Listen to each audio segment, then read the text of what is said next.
Alors comme promis, nous nous retrouvons dans les entrailles du funiculaire qui est fermé pour cause de travaux de maintenance. Comme toutes les années, nous avons suivi le monsieur funiculaire. Denis Baudy connaît tout des funiculaires lyonnais. C'est lui qui supervise les opérations de maintenance annuelles obligatoires, un arrêt forcé qui colle au calendrier des vacances scolaires d'hiver.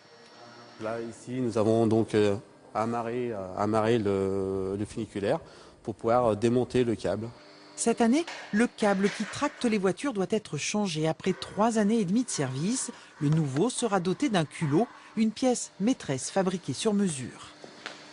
Le culot, c'est la liaison entre l'attache du câble et le funiculaire que vous voyez là. Donc, chaque année, on le démonte et on fait un contrôle visuel, ainsi qu'un contrôle électromagnétique du câble.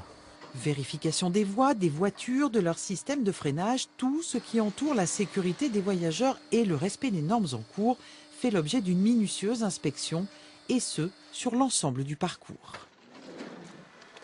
Comme on travaille aussi bien sur la station de Fourvière ainsi que la station Saint-Jean, donc ça nous arrive à faire à peu près une dizaine, voire 15 voyages par jour, forcément en voiture. Ou alors à pied si on est courageux, mais au bout d'une 5 ou 6 fois, c'est vrai que c'est un peu... faut être assez sportif. Pour intervenir sur le câble, une entreprise extérieure spécialisée et habilitée se charge de l'opération sous l'œil bienveillant de Denis.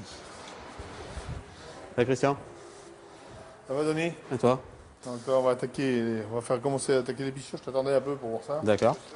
Les pissures consistent en quelque sorte à tresser anciens et nouveaux câbles ensemble, puis à les tracter pour enlever l'un tout en installant l'autre. C'est une opération assez délicate parce qu'il faut contrôler le cheminement du câble, il ne faut pas qu'il soit en contact avec tout ce qui est matériel un peu coupant et tout. Fin des opérations et soulagement pour Denis Baudy le 9 mars prochain.